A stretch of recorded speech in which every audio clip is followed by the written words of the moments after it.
समझ नहीं आ रहा अपने सैलरी इंक्रीमेंट का क्या करूं। बेटा इतना क्या सोच रहा है? अपने म्यूचुअल फंड्स के एसआईपी का टॉपअप करा ले। This is the right time. क्या? समझ में नहीं आया। बेटा इतना क्या सोच रहा है? अपने म्यूचुअल फंड्स का एसआईपी टॉपअप करा ले। This is the right time. अब समझा।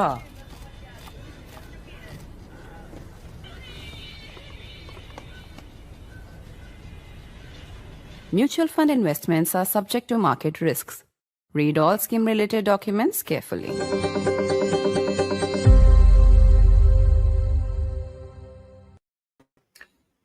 Why is Donald Trump really targeting India?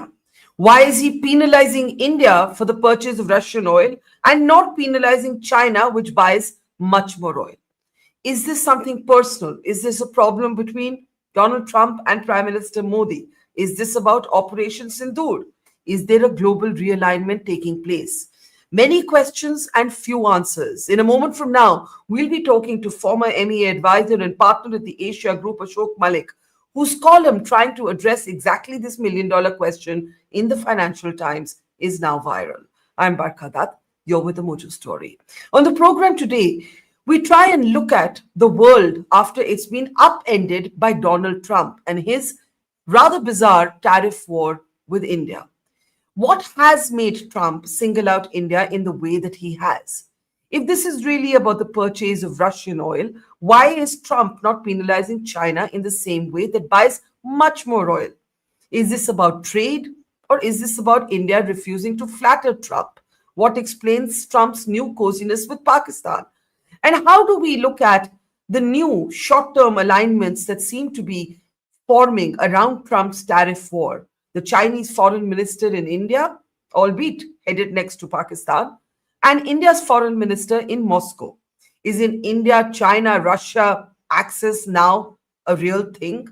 A move by these three countries where at least two are adversarial to try and contain the damage that Trump is bringing on the world as we have understood it or known it thus far. We try and tackle these questions now with our newsmaker on the program today. Let me welcome to the program Ashok Mittal. Ashok Mittal is a partner at the Asia Group and has been an advisor with the Foreign Ministry, the Ministry of External Affairs. Thank you, Ashok. It's good to see you. Let me actually get straight to your Financial Times column. The central argument that you make in the FT is that this is really about India holding out on the trade negotiations. And the reason that Trump is getting so apoplectic is because those trade negotiations have not yet concluded. The column, for anyone who hasn't read it, do please read it. It's on the screen at this moment. The column seems to make the argument that this is all about trade, not about all of the other sort of associated theories that several people have brought to this crisis. What's actually going on here, according to you? Look, obviously, like everybody else, I'm guessing. But since much of my work focuses on the economy at the Asia Group, I have tried to look at it through the economic lens. One, let's look at it through India's trade with Russia. India's trade with Russia, to be honest with you, before 2020 was very small. Its non-oil trade remains very, very small, practically non-existent. It switched to buying Russian oil because there was a run on its own oil markets, its own oil suppliers in the Middle East or the Gulf, straight after the Ukraine war, when the Europeans started pivoting from their suppliers in Russia to other suppliers. And since it's not like the world was getting new energy from Mars or from Venus. There was the same energy going around, which everyone was trying to buy. Every country was scrambling for energy. And Indian refining companies found Russian oil available on the high seas, and that began a process of purchasing oil. This happened in conjunction and collaboration with the US administration at that point and with the understanding of Western governments, because this oil got refined in India and sent back into global markets to keep energy prices manageable across the world. We are not the only country which had this problem. Let me name a country which Indians don't normally name: Pakistan. Pakistan, at that point in 2020 or thereabouts, the Pakistani government issued 3 global tenders for long-term gas supply contracts. 3, they were willing to pay dollars for that. None of those tenders got even a single response. Why? Because countries like Germany had skewed the spot market for gas by pouring dollars and euros into it. And I can understand the German government wanted energy for its people, just as the Indian government wanted for its people, or for that matter, the Pakistani government for its people. Now, with Russia, every country, not every country, but many countries have made compromises. The US imports fertilizers, imports uranium and palladium. The EU and European countries continue to import without restrictions gas. They also buy oil refined in countries like India. China buys lots of oil and sells lots of stuff. The Europeans sell a lot of stuff to Russia through Central Asia, through countries like Kazakhstan and the countries of the Caucasus. Essentially, trade with Russia is continuing. Turkey also trades with Russia. The numbers may have fallen since 2020, but trade continues in one form or the other. Why then is India being singled out and being told that you are financing the war, which is patently not true, because there's so much else and so many other ways in which Russia's economy is benefiting, either making money or saving money. This leads me to my second conclusion, that obviously the anger or the frustration or the irritation or the pressure point relates to something connected to the economy, and it's probably the trade deal. The trade deal has been under negotiation for about 6 months now, since February. My understanding is the Indian side has come up with a very generous offer by Indian standards. It offers market access to a greater variety of American imports and deeper tariff cuts than hitherto has ever happened in India's history. And it offers a near permanent market access and tariff advantage to American exporters selling to India. Obviously, Mr. Trump wants more.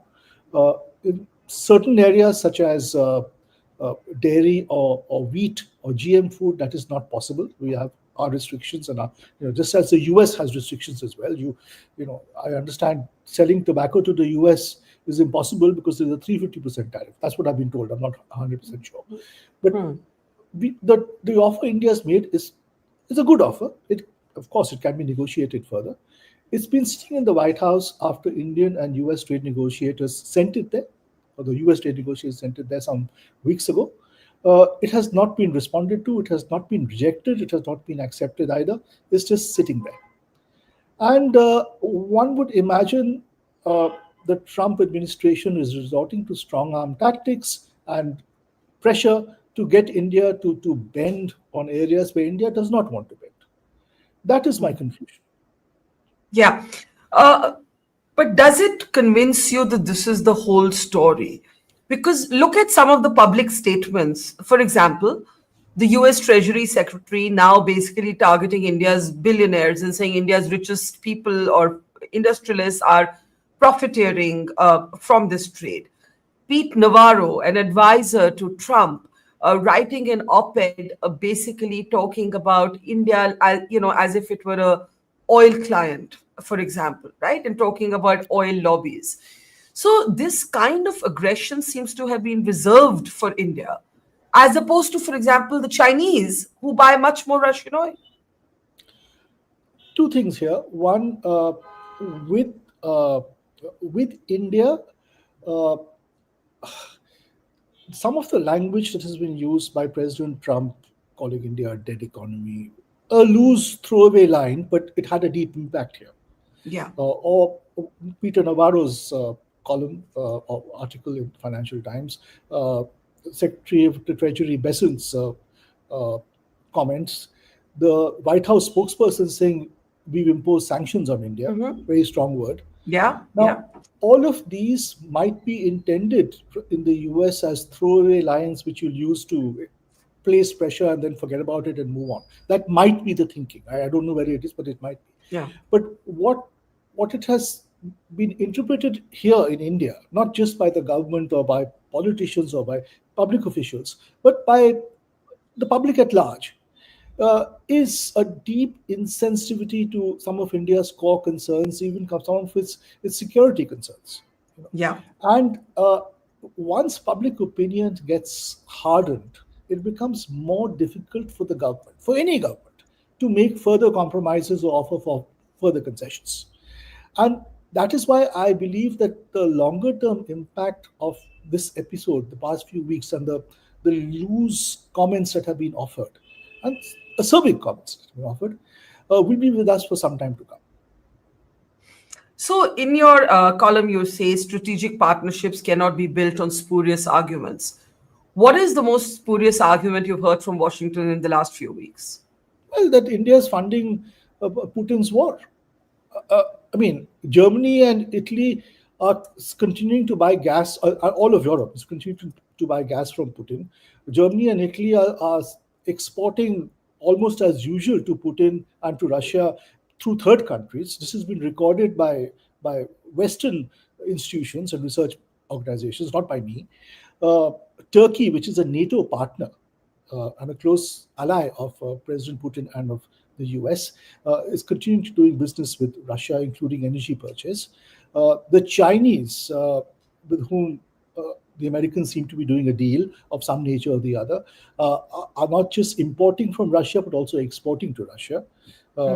So if all of this is happening, why is India being singled out as supposedly financing the war? America itself is buying precious elements such as commodities such as palladium and uranium and of course fertilizers. All of this is justified as necessary for that country's economy. Fair enough. But we can also have India making purchases that are necessary for its economy. So let me read out some figures that you quote in your article. You say the EU exports to Russia are valued at 34 billion pounds annually, China 150 billion pounds, and India is under 5 billion pounds annually. And that's actually the contrast. This is just exports. My question to you then is, is Russian oil or the entire noise around it a bogey? I would think it is a bogey. If you look at even EU exports to Russia, which I think are listed at 34 billion, this is certainly a fall from what it was in 2020. No question. It's a steep fall. But if you look at the transshipment of EU of goods or exports to Russia through third countries, through Central Asian countries, through countries in the Caucasus region, then the numbers go up steeply. So are the Europeans making as much of a sacrifice as they say they are? They are making a sacrifice, but is it as steep and as large as they claim? And why is India suddenly the bad guy? Because after all, the Russian oil being refined in India by excellent Indian refineries is being sold to European countries as well. They're using that oil. So, well, they can stop buying that oil if they so desire, but they need it for their own purposes, just as we need oil for our purposes. You just said that there's been a kind of insensitivity to India's core concerns, including security concerns. Now, one of the things that has been a bit baffling is Trump's newfound love for Pakistan. We've seen Asim Munir make 2 trips in 2 months. His comments at a private charity dinner in Tampa are reported to have included a nuclear threat. There are comments that attribute a threat to Mukesh Ambani.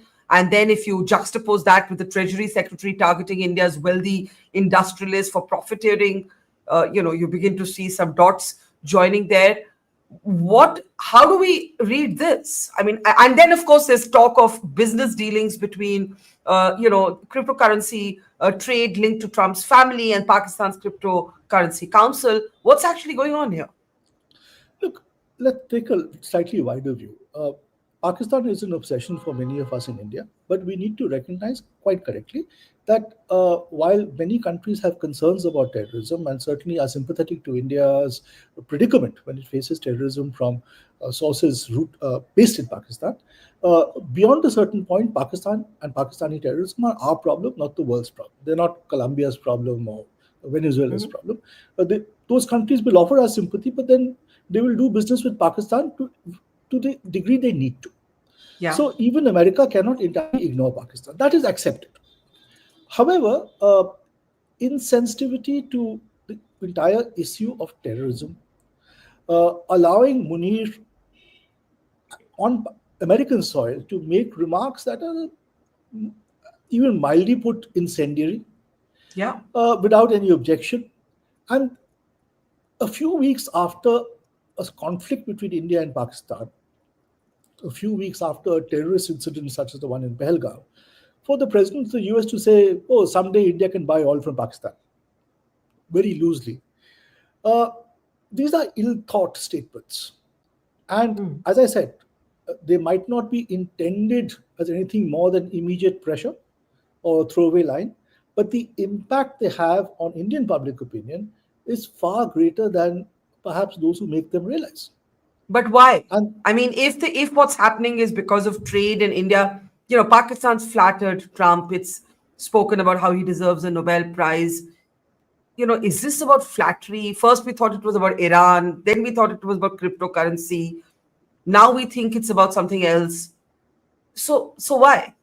look, I don't want to get into flattery or cryptocurrency. All of those are concerns we've all heard about, but frankly, governments deal with each other on the basis of many different factors. Sometimes it's flattery or personality. Often it's the merits and substance of the deal. So there is an India-US trade proposal sitting at the White House. I certainly don't believe it's being assessed on merits. Because on merits, whoever looks at it would say, look, there are advantages for the US here. Let's push a little more at the negotiation table if we can, but let's take this. This is tranche 1A, there will be tranche 1B, and then there will be tranche 2. But let's start. Let's be constructive.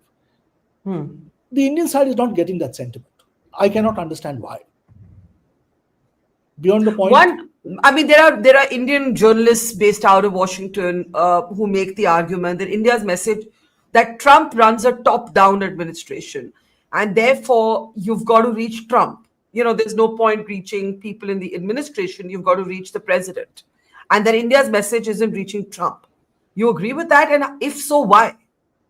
See, two things. One, a lot of people have spoken about do a leader-level call and sort it out one-to-one. Now, you can do a leader-level call and say, I want tariffs of 11%, you want of 13%, we talk it out and settle at 12%. But that's if you're negotiating on just one point. Okay?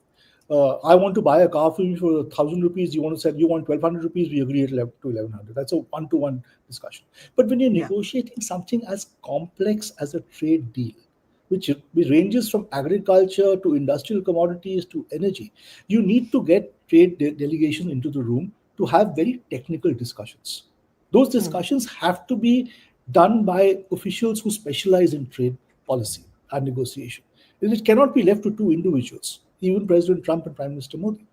And the certain countries have had leader-level talks with the US to settle the tariffs issue, and they found themselves getting unilateral messaging from the US side, sometime in contravention of what has been agreed by the negotiating delegations. We've had that case with Vietnam, with Indonesia. Obviously, there is reluctance in other countries, including in India, to see a repeat of that process. Yeah. So in what the I'm Indian system, for better or worse, a leader-level call happens at the end of a process. It is not part of a process. So this is important. You're saying that at this juncture, a Modi-Trump call isn't going to cut it. What we are possibly dealing with is far too complex. It needs experts, negotiators to do the job. However, Yes, Nikki Haley, because what Trump is doing is also exposing differences within the Republican Party to some extent. Nikki Haley has an op-ed. One, she's concerned about China, and I'm going to come to China in just a moment. But two, she has urged for Modi and Trump to directly talk, right? You're saying that isn't going to do anything right now. And also, why would India expose our prime minister to this till actually there was some sort of, I would imagine, possibility for an outcome? No, let me put it this way. Leaders talk all the time. So Prime Minister Modi might well pick up the phone tomorrow and speak to President Trump over anything, peace in Ukraine, whatever, any such issue. But the expectation that the Prime Minister and the President will negotiate the details, the granular details of a trade deal on a phone call is a bit exaggerated and unrealistic. That's all I'm saying. They can talk to each other about the state of the world and the state of the bilateral relationship, about development in the global south, whatever they want to talk about, or the state of the global economy. Those are conversations that can happen at the leader level. And But Ashok, but a trade negotiation cannot happen at the leader level. But let me push back a little bit of this, because you yourself say that India's the offer from India is sitting at the White House and it hasn't been evaluated on merits. This means that's my understanding. This means either, and we're guessing here, either President Trump has seen it and not agreed with it, or he hasn't been shown it, or he's been given some adverse feedback on it. We have no idea. But if it isn't moving, and Modi and Trump talking right now isn't going to solve it, what's going to make it move? Well, I don't know. I mean, the US side has to make that determination. It's because it's sitting in the US. And as I said, the Indian offer is a very generous and good offer. Can it be improved? To be sure, every offer can be improved. I'm sure it can. But we are not getting concrete reasons, from what I understand, for why it's being rejected. And those reasons have to be, granular reasons, that you've offered so many cuts in this area, we want more or we want less, or whatever it is. Or we want, greater commitments here or there. So it can't be that I've seen the offer, now have a leader level call, then I'll come up with something and, post it on social media, and that's a done deal. That is what has happened with a couple of countries. There's wariness in terms of wanting to do it. Let me ask you this. Your FT column talks about the risk to decades of mutual trust. And you're speaking about, how it becomes very difficult for a government to maneuver when there's a hardening of public perception. And I think a lot of that is beginning to happen here because of Trump's unseemly conduct or language used for India. My question to you is this. The short-term realignments are a bit, if they can be called that, I'm just using the word loosely, are a bit confusing. So, for example, you have FM Jaishankar in Moscow, right? And he has spoken about also the lessons learned from over-dependence on only a few partners. You have the Chinese foreign minister who's been in Delhi. He's met with NSA Doval. He's met with the prime minister. He's obviously met with Jaishankar. You've had Vladimir Putin dial Modi. This is the same China that just supported Pakistan actively beyond providing weaponry with live inputs, according to our army on record, in Operation Sindoor. What do we make of this? Is this India learning a cold-blooded transactionalism to deal with a administration in the US that is similar? What do you make of what's happening here? See, Barkha, let's be honest with ourselves. No relationship is a single issue relationship.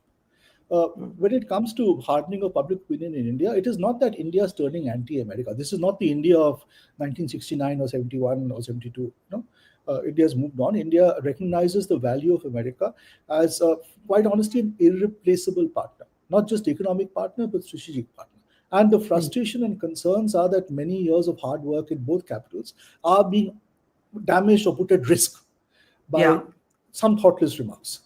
So there is frustration with the Trump administration and some of its members. That is not anger with all of America. In fact, the system here in Delhi, and we keep telling our clients that at the Asia Group, the system here in Delhi is keen to continue to work with American companies, American technology partners, because the Indo-US technology bridge, for instance, or business bridge or supply chains bridge is very important. It's important for both countries. It's certainly important for India. So nobody wants to convert a frustration with some individuals to a blowing up of the entire relationship. Nobody does. Coming to China, President Putin is speaking to a lot of people. He's been speaking to our Prime Minister as well, and he's called again after Alaska.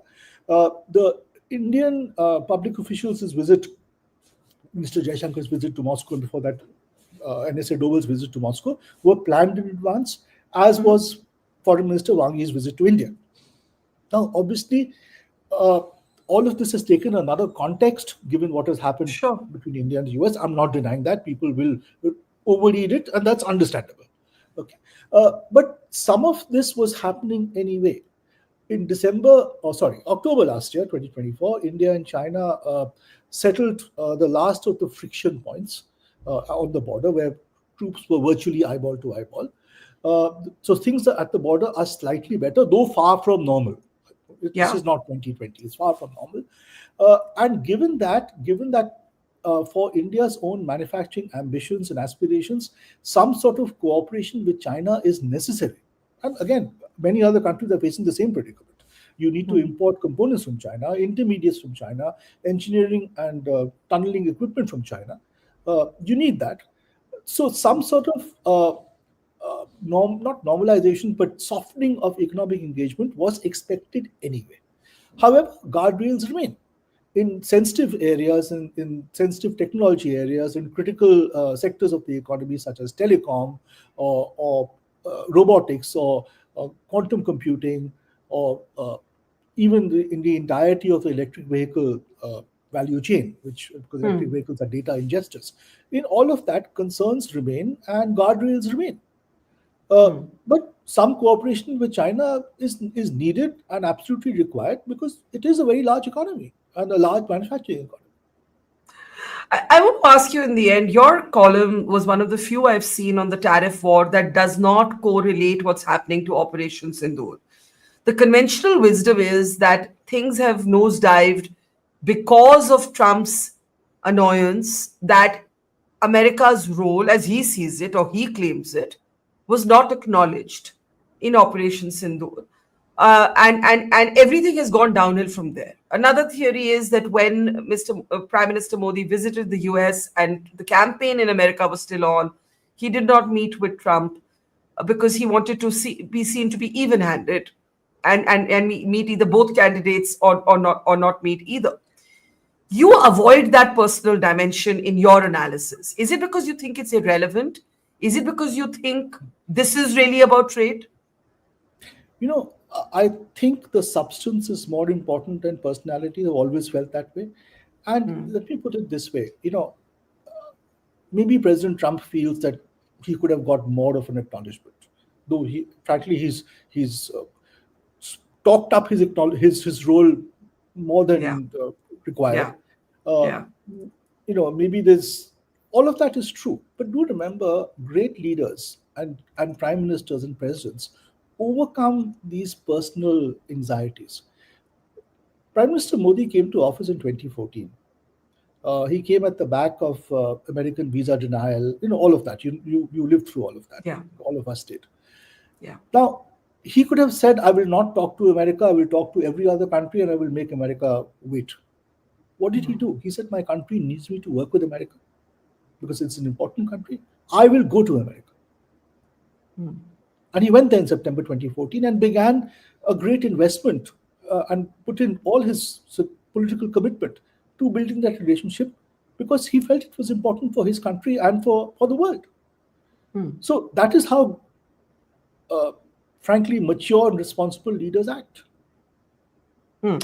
A final question to you. There is one school of thought that says you can't actually deal with Trump through the formalism of Indian diplomacy structures. That's how our diplomats are trained, excellent as they are.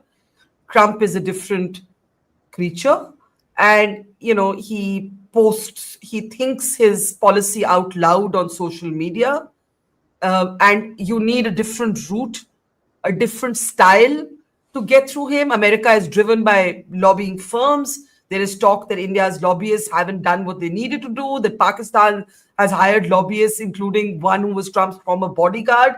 I don't know what the merits of these arguments is, but do you need a different playbook to deal with Trump? Look, three things here. One, hats off to Pakistan. They've obviously, whatever they've done, through whoever they've done, they've had some achievements. And one must give them credit, while, of course, we will have to look after our own interests as well and take them up. But give them credit, they've certainly achieved something. Second, formalism and the playbook. There certainly should be a reckoning within the MEA, within the Indian system on lessons learned, what we did right, what we did wrong, what we could do better. Of course, that goes without saying. But fundamentally, we can't change who we are, can we? I mean, I have read newspaper columns saying, send somebody who's a golfer. Send somebody, play golf with him. You think a golf game would have settled all this? Really, seriously. I mean, we've had former diplomats saying this, which is ridiculous. We've had people saying, do deals with Trump. Now tell me which Indian public official, civil servant, diplomat, or minister will make announcements about investments in China, investments in the US, FDI into the US, without the resources to back them. There will be inquiries here. There will be accountability in Parliament. The same people who are writing columns saying do all this will be writing columns saying why are you making such promises which India can't keep or maintain. So for better or worse, we have an accountable system here. It sometimes holds us back. I'm not denying that, but it also prevents us making reckless remarks or reckless statements or reckless promises, which certain other countries have the political system and ability to do, or that allows them that. So you don't believe that all is lost yet, but you do believe that there is danger that all could be lost. There is certainly a risk. There's a risk that, this relationship for the past 25 odd years has been on an upward swing. It's gone through some challenges here and there, but essentially governments across party lines in both countries, Prime Minister Modi here, President Trump in his first term, President Biden, Prime Minister Manmohan Singh, they've all worked to strengthen this relationship. And certainly over the past 10 years, it's been strengthened, building on the legacy that Prime Minister Modi inherited. One would have hoped that would continue. There is now risk that we could plateau for some time. However, the business, technology, scientific research relationship between the two countries, I'm not even going into people to people, is simply so strong that frankly even governments can't stop it. Well, that's a rare note of optimism in the current environment. So thank you, Ashok, very much. Ashok Malik, partner at the Asia Group, former advisor to the MEA, has a column out in the Financial Times. If you haven't read it, I urge you to read it. He tries to analyze and answer the million-dollar question, why is Trump really singling out India? Thank you, Ashok. See you soon. Thank you, Barkha. Thank you. Bye-bye. It's great to see you here. Thank you for watching our work. If you haven't subscribed yet, don't forget to click the bell icon and subscribe to Mojo Story and support independent, robust journalism.